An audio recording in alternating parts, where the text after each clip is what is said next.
spending a lot. Hello, everyone. We are super excited. 24 authors in 12 hours, and we are here with Seema Sandeep Tiwari. She wrote Ma Black Sheep, and I will just say, oh my gosh, this is an incredible book. You probably hear me just say that all day. This is an incredible book. This incredible book. But I'm just letting you know this is an incredible book. If you don't have this on your TBR reading list, you need to. I'm going to go ahead and put the link into the comments so that you can go ahead and download this terrific book. And at the meantime, though, I'm going to ask you the question: what inspired this? Because this is a really interesting book. Yeah, thank you, Amy, for having me. So the inspiration was the journey of motherhood and my own struggles with infertility. So I come from a multi-generational family in India, which is a joint family system wherein multi-generations lived under one roof. And so growing up, I was surrounded by, moms. I don't use the word aunts because, it's all moms for me. And they gave me a lot of love. And so when I got married and after 10 years, I didn't have a child, I was almost ready to adopt. And a friend asked me, well, will you be able to love someone as much as your own child? And it kind of seemed a pretty odd thing for me because I thought love is love. You don't really have to give birth to a child to love them. You just have that maternal instinct in you. So that kind of got me thinking, and the seed of this book was actually planted at that time. I love that you talk about how like the aunties. I always consider myself an auntie. I didn't have biological kids, but that kind of sisterhood that you have of taking care of the kids, I think is super strong and so important globally. I think that when we're not tied to our family, when we don't have the community, mothers really suffer. I mean, mothers really suffer a lot. Yes. And so, such an important point. But your book, that might be the inspiration, but it took on a lot of twists. How did you get into the Black Sheep, and what was your writing journey? So actually, the concept of black sheep is that generally people have a negative connotation to it, but actually a black sheep is not negative. They are unique. People just view them with a different lens. And so even when I was coming up with title, I had a few titles, but then this whole thing where you take a mother and she's the most misunderstood person in the entire story, that really got me thinking. I was like, because that is how the story flows. And the twists and turns, I think, because it's such an intuitive process, I really didn't think of it, but as I went along, the characters, the stories, they kind of dictated that maybe we should go this way, maybe we should do this thing. And that kind of inspired, because what I originally thought of when I started writing the story to eventually what the story ended up being is totally different. And which is why writing is such an amazing process. And as a writer, it should surprise you as well before it surprises your audience or your readers. So when I felt it, I was like, okay, maybe I'm getting over there. No, I think that's such an important point. Is in my last book, I had a character that was supposed to be a minor character, and then she got really big during part 3. It took up all this time, and I'm like, you were supposed to be an insignificant character. How did it happen? True. So, in your writing, who are your favorite characters in your book? So, my most favorite in my book is actually Lisa, because everybody in the story is carrying their burden of secrets. But I feel that more than Mary's secret, it is Lisa's that is the heaviest. Uh, you know, she didn't have any outlet for that, and to carry that with such poise, to be the peacemaker of the family, and also to be the fiercest protector. That was, I mean, her. She may seem like a background character, a minor character, but she's not. I mean, she is the one who held the family together. I So we think. have another author coming up later on who's also going to be talking about this kind of family secrets. Uh-huh. And I think a lot of people, like when I said I wanted to talk about dystopian fiction, there a lot of them are like, no, like we're not going to talk about this or that, right? This isn't really dystopia, but I think the dystopian in families, these hidden secrets, like you're talking about, is a major part that we're not talking about. Like people are living in dystopia in these families, like right now. It doesn't have to be a dystopian future with this huge plot, like Animal Farm. This can Yeah. be something that, like you said, this character, she has one reality, but what she's portraying is something so different. Yes. And also the fact that the way she protects her mother, like even when throughout her life she has never asked for anything, even from her own mother. And but when she asks her to make that decision, whether you have to choose between me or Amy, a for a for her to put her mother in that situation was very difficult. But then again, that action was not an act of selfishness. It was selflessness, because even then she's protecting her mother, but this time from her sister. So So I a good point. I'm going to read a little expert out of here. And it's like I said, I think it was near and dear to my heart that you named a character after me, even though we had never met. I was like, oh, you have me in your book. So obviously, whenever you read a book well, and your let, name let, is in it, let me add a little thing, that Amy, for some reason, has been such a beautiful name that it has, all my main characters, even in my other books, have been named Amy for some reason. I don't know. I just relate to that name so well. So, that so in is my funny. future books, The name Amy actually means beloved. yes, yes, Yes, and so yeah. I'm very fortunate that that is my name, and so I want to read this part, and it's so funny for those of you out there listening. Is when we're in the backstage area, what I said is super cool because I came across it, and as soon as it said Amy's house, I was like, it's me. It's my house. So I'm going to read this. And I try to read always kind of in that first third of the book because what I don't want to do is spoiler alert, right? Yes, And so yes. I'm going to go ahead and read this little passage. And then in your mind, I want you to be ready to tell us what were you thinking about when you wrote this and what do you want the readers to feel? Amy's house is eerily quiet. Stephen parks his swanky sports bike in the driveway, clutching a bouquet of roses. He checks the ring box tucked safely in his jacket, right next to some papers, and walks towards the door with swagger. But before he can knock, Amy flings the door wide open and starts hurling haphazardly packed cartons at him. Stephen dodges the boxes and quickly realizes it's his belongings that are being thrown out. Amy, wait, I'm sorry. He tries to get an apology across amidst the chaos, but seething with anger, Amy grabs a framed photo of them from one of the boxes and smashes it on the ground. This relationship is over. Do you hear me? It's over. What? No, no, I can explain. Please give me just one more chance. One more chance for what? Amy thunders. To lie to me, to break my trust, to humiliate me in front of my family? No, I'm done. I'm done with you. Please, Amy, just hear me out. I love you. I had that misconception, Stephen, she interrupts, tears on the brink of her voice breaking. And despite your actions, suggesting otherwise, I always choose to believe you. But today, when my dad called you and Casey answered the phone, my trust was shattered. The revelation shocked Stephen.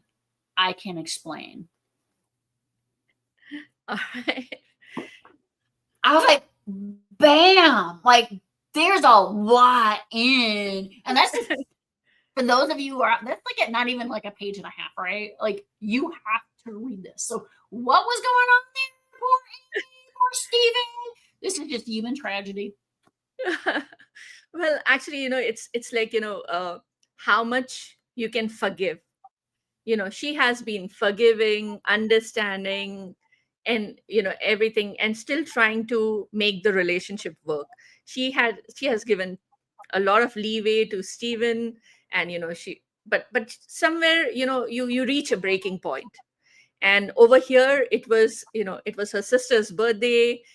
It was supposed to be a big day wherein she gets to reveal a lot of things to her family, and she was looking forward to that. She wanted to be, to add that little bit of smile on her parents' face, on her family's face. But again, she is met with disappointment. And and also, I think, her interaction with her dad, you know that kind of, a lot of emotions packed into that one particular moment, wherein you feel suddenly that you're losing everything. You're losing the love of your life, the family bond that you have.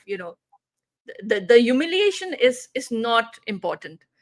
That's a separate thing, but it is, the breaking of trust, between And you two do lovers. that so well with the imagery of breaking the photo, right? Like that Yes, imagery, I think yes, most people have been there, right? Like yes, you've been at that point of yes, someone in your life where you had to break that frame or burn that photo, or however it was that your catharsis was. And, yes. you use that point of the breaking of trust and that breaking the photo, that the imagery, and just one scene you captured that.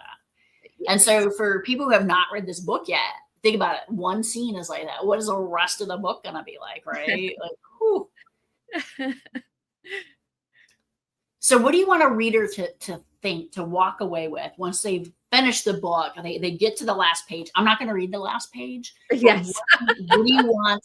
And like I said, that's why I want to keep it in kind of, so spoiler, Stephen and Amy. Well, Uh-huh. you never know. They could get back together. Life Yeah. happens. So I'm not going to give away any spoilers, but for this particular scene, but Amy forgives him before. She can do it again.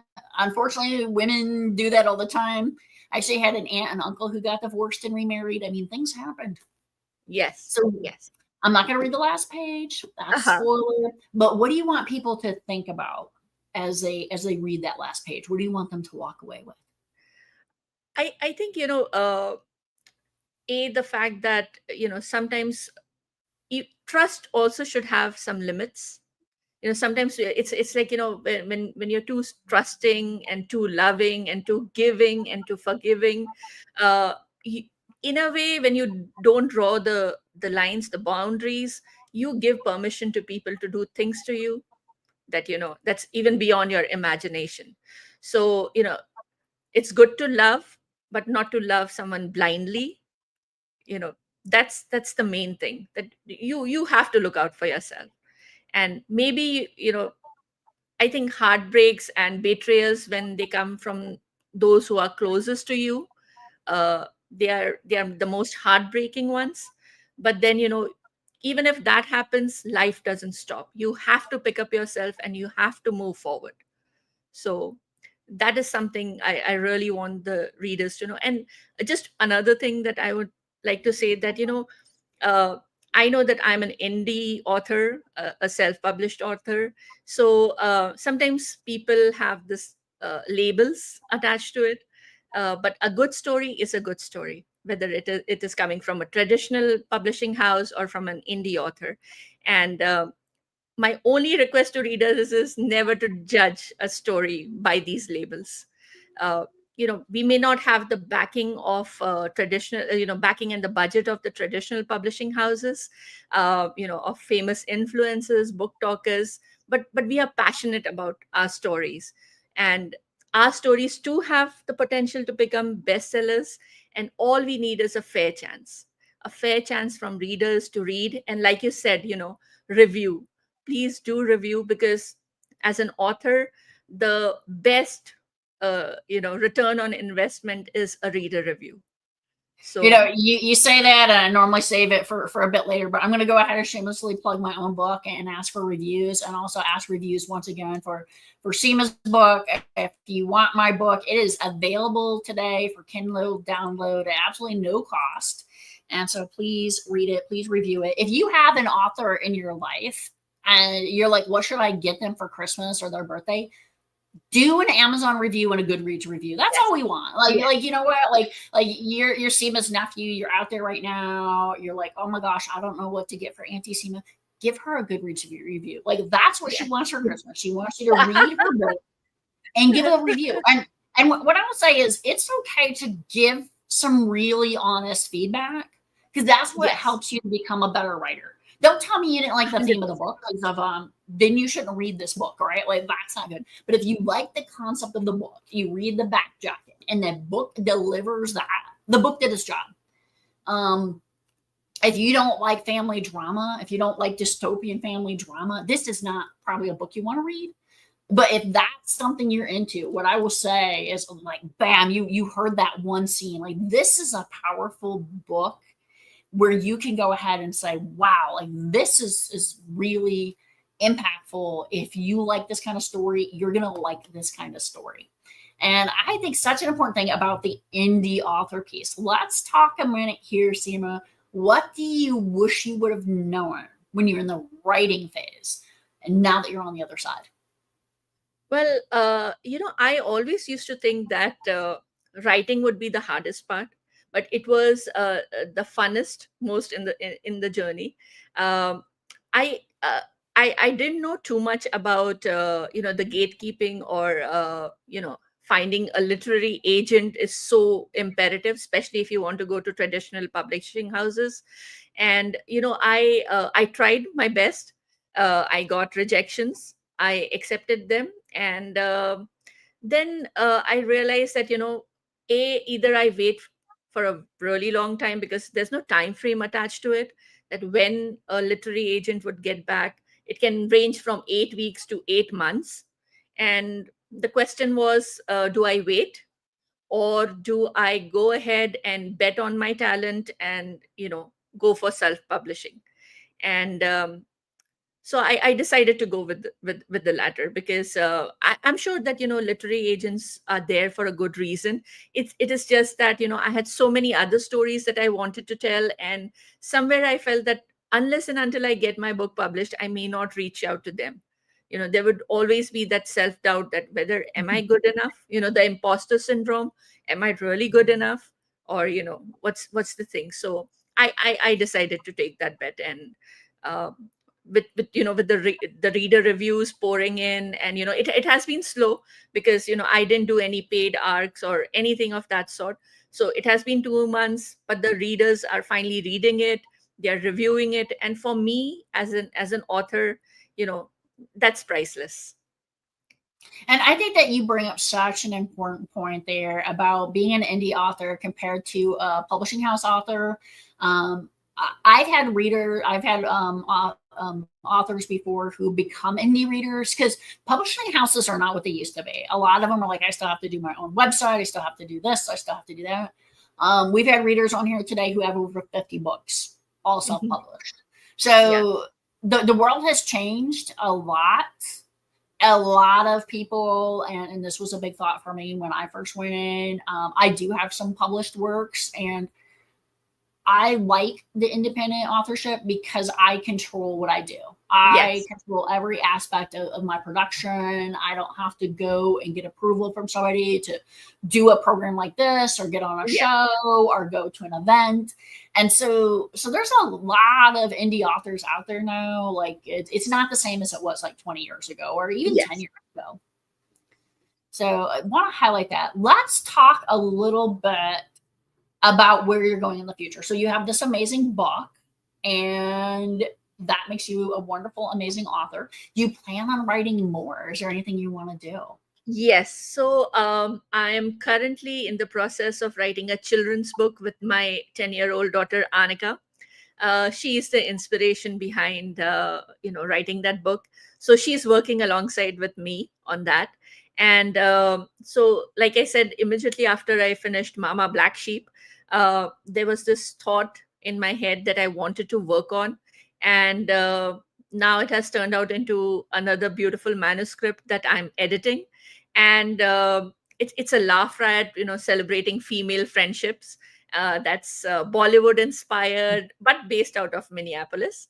And it has it is turning out to be such a wonderful experience that my daughter once said that, maybe you should write a sequel for it.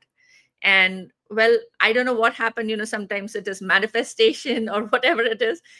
Now I'm writing its sequel while I'm editing the second book. So a lot of exciting things, and I hope that, which is why it's important for me to promote Mama Black Sheep. Because whatever money I get from the sales, I plan to reinvest in these books that I hope to bring it to our readers. That is such an important point that you just talked about, the whole marketing, getting yourself out there, doing stuff like this. So I really want to encourage people to take part in these events. This is a real labor of love. 24 authors in 12 hours. It's a little bit insane. And so I just want to put out here, if you want to donate to the cause, we do take donations, but this is 100% free to the authors. The only thing I ask for is their time, their networks to share this out. When you have 24 authors out there, it makes it so much more impactful, because you're getting people who, the goal is for the genres to at least kind of tie together. So if you see like this book, and like I said, I think it's The Bright Silence is the name. I'm going to make sure I get that actual name right. Yeah, The Bright Silence from J.A. Giordano. If you like this kind of book, you're probably going to like his book. So, I want to make sure we're tying that together. We've got 24 authors in 12-hour merch if you want to get a coffee cup or a water bottle. And then, like I said, if you're interested in my book, it is available for download today. I love what you talk about, sisterhood. That is so important. It's such a major theme in decoding history. And I think it's such an important thing that one of the things we were talking about, even with one of the male's authors, is this whole we're interconnected as human beings. And no matter what a lot of people are like, I want to be this island. Well, you're not an island. We're out there with all these other people. So how do we connect? And I think writing and books are just such an incredible way that we're able to connect with each other. We are about ready. And by the way, I love your daughter's comment. She just wrote, "Mom, you are rocking this." So like a little emoji. So what do you want to leave us with as we're wrapping up this segment? Well, I just want to say that, please read as many indie authors as you possibly can. You will be surprised at the kind of stories that we all have to tell. And, the beauty is that, we all have these lived experiences and, borrowed experiences that, we try to pour into our stories. And if it leaves you, it connects with you at that level, at a human level, and it finds its way not just to your bookshelves but also to your heart. I mean, nothing is more important for an author than that. So please continue reading. It doesn't matter if it is traditionally published, it is indie book.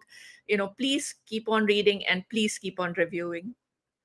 That's such an important point. And we had one of the earlier authors here today, G.E. Moore, and he's living in a repressed area in Chicago. And he just talked about, like, as a kid, it was the reading that got him through, right? It was like that connecting, and whether it's comic books or graphic novels, whether it's, nonfiction, fiction, just reading to your kids, co-writing a book with your kid. Oh my gosh. I mean, this is just so amazing. So follow Seema on Amazon. And do you have a website or anything that you wanted to share? Well, I'm still in the process of yes, but for those who can't, I have the paperback, which is available online on Amazon, IndieBound, Barnes and Noble, and your favorite bookstore. And hopefully in another week I'll have the ebook out as well. So keeping my fingers crossed for that. And I hope all of you enjoy reading this suspense thriller with the sprinkling of family drama. And to all the readers over there, I invite you to live a mother's worst nightmare, which is Mama Black Sheep. Yeah, terrific book. Definitely check it out. And Seema, once you do get your website up, send it to me and I'll update it into the feeds and do an update on you. So thank you so much. And to Seema's daughter, you have been just adorable in the chat. So thank you so much for supporting your mom today. And I hope your next book is such a success. Thank you, Amy. Thank you so much for having us over here. Okay, we're going to take a minute and then we'll be back with our next author in 24 Authors in 12 Hours.